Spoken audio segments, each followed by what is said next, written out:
Hi, I'm Lana Dykstra, and I have a wide range of abilities from behind the scenes to in front of the camera. I'm looking for my next step forward with you. Take a look at my work.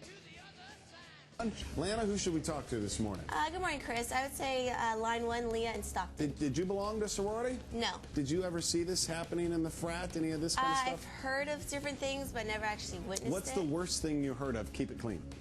Something about donkeys in the wilderness and camping. I heard those same things, Really? Lana. Donkeys in the wilderness? Yeah, that's for a commercial break, but I've heard those same things. Yeah. You know who that was? No. That was Lana. I sent Lana from production over to San Francisco to interview Kevin Costner. Really? That whole interview coming up a little bit later on. We'll evaluate. She's buttering him up from the top. I give her credit for that. Of Debbie exceptionally well, which made me wonder. Maybe you are that in real life, and maybe you're just acting now. You're pretending to be a gentleman, and this is really the role you're playing. I wasn't sure. I mean, I was just like, how did he get prepared for that? That's crazy.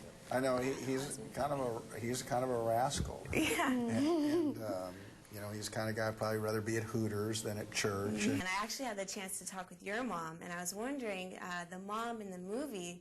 That must have been really hard for you to deal with that and like act in that, because it's so different from what you're used to, I'm guessing. Well, Mayor Winningham was absolutely amazing. He was a gentleman, and I also interviewed Madeline Carroll, and she was a sweet little girl, and they both had little inside jokes going on the whole time. Really? They did a little clicky thing. Inside jokes to the exclusion of you, because I hate it when they do that. Yeah, they just did it with them, you know. I walked in, they did this little like thing. Yeah.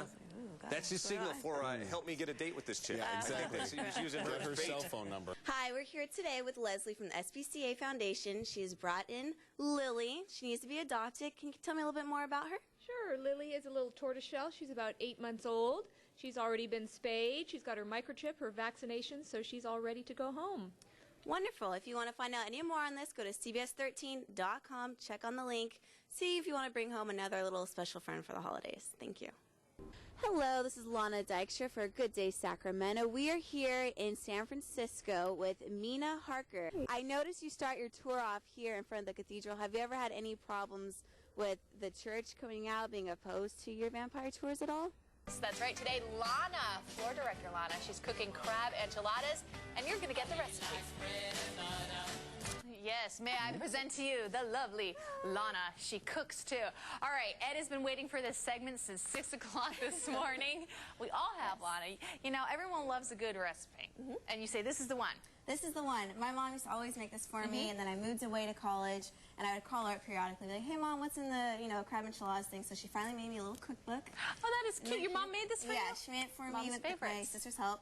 On the back is the crab enchilada recipe. So what we do here is you get a bunch of crab, and I've already put in some Mexican seasoning. Lana, do you like the fresh crab, or do you kind of make it semi-homemade and get crab from the can? I don't do any crab from the can, but you can use imitation or real crab. It's up to you. Okay. The fresher the better, I guess. So anyways, add Mexican seasoning, some seasoned salt, some fresh chopped up cilantro. I use a lot of it. The recipe doesn't have any specifications as far as amounts go. So just go to taste. Yeah, what you like. This is a good trend or not as they continue to open up more information that used to be so hard to get to. Lana?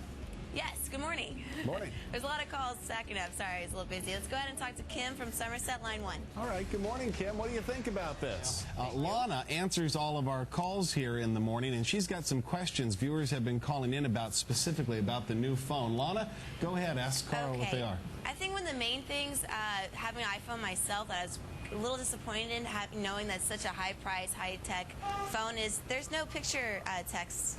You can't send picture text unless you want to type in a bunch of codes, hop on a computer, and check it, and then in 7 days it's erased. Right. Is this next one going to have that available?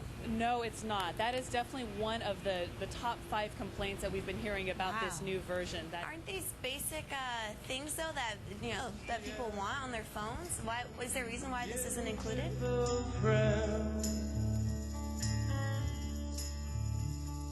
This is the end.